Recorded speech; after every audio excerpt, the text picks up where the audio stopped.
আপনি মুখে যতই গণতন্ত্রের কথা বলেন না কেন, একটা জায়গায় আপনি ঠিকই স্বৈরাচার। হ্যাঁ, পাত প্রকাশ বা গ্যাস ছাড়ার ক্ষেত্রে আপনি স্বৈরাচারই মতবাদ পোষণ করেন।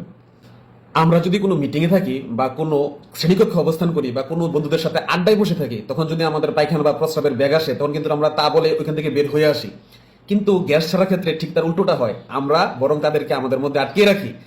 এই আটকিয়ে রাখা গ্যাস ভিতরে বিদ্রোহ করে, বিদ্রোহ করার পর তারা বিকট শব্দে বের হয়ে আসে আমাদের আটকিয়ে রাখা সত্ত্বেও, কারণ স্বৈরাচারের পতন অনিবার্য। চলুন জেনে নেই আজকে এই গ্যাসের কিছু অজানা তথ্য। দিনে একজন মানুষ গড়ে 14 থেকে 20 বার গ্যাস ছাড়ে, যা পুরোপুরি স্বাভাবিক। আমরা যে গ্যাস ছাড়ি তার বড় অংশই আসলে নিঃশ্বাসে ঢোকা বাতাসের নাইট্রোজেন ও কার্বন ডাই অক্সাইড।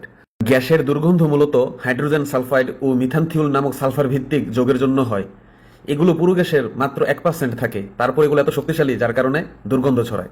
গবেষণা বলে নারী ও পুরুষ সমান পরিমাণ গ্যাস ছাড়ে, তবে নারীদের গ্যাসে সালফারের মাত্রা গড়ে কিছুটা বেশি থাকে, তাই দুর্গন্ধ কিছুটা তীব্র হতে পারে। আমরা ঘুমের মধ্যে থেকেও গ্যাস ছাড়ি, যদিও তখন বুঝতে পারি না।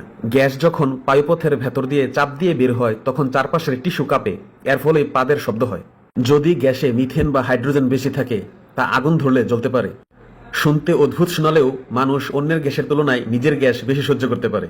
কিছু গবেষণায় দেখা গেছে গ্যাসে থাকা হাইড্রোজেন সালফাইড কোষকে ক্ষতির হাত থেকে বাঁচাতে সাহায্য করে। তাই এখন থেকে আপনি যদি কোনো শ্রেণীকক্ষে বা কোনো মিটিং এ থাকেন এবং আপনার পেটে যদি গ্যাস জমে যায়, তাহলে আপনি আপনার স্যারকে বলুন, স্যার আমার পেটে গ্যাস জমে গেছে, আমি গ্যাস ছাড়তে চাই।